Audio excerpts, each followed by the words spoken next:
ఇప్పుడు యేసు ప్రభువారు యోహాను సువార్తలో 14వ అధ్యాయంలో ఏమని మాట్లాడు 7వ వచనంలో, నేనే మార్గమును సత్యమును జీవమును అన్నాడు. నా ద్వారా తప్ప ఎవరు కూడా తండ్రి యొద్దకు రాలేరు అని చెప్పాడు. అంటే ఏంటి? యేసు ఎవరు?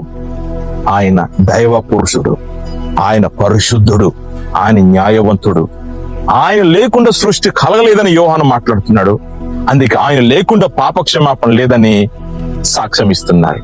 కనుక ఇవన్నీ క్రోడీకరిస్తున్నప్పుడు యేసు ప్రభువారు దైవము కలిగిన వాడు. అందుకే ఆయన మరణాన్ని గెలిచాడు. అందుకే పాపాన్ని భరించగలుగుతాడు. అధికారాలు ఆయనకున్నాయి. నా ప్రియమైన సోదర సోదరులారా, నీకున్నటువంటి బలహీనత నిన్ను బంధించి ఆ శోధనలు, ఆ శాపములు, ఆ పాపభారములు యేసు ద్వారా మాత్రమే అది తొలగించబడుతుంది. కనుక యేసే నిజమైన రక్షకుడు, యేసే నిజమైన పాపంలో విమోచకుడు.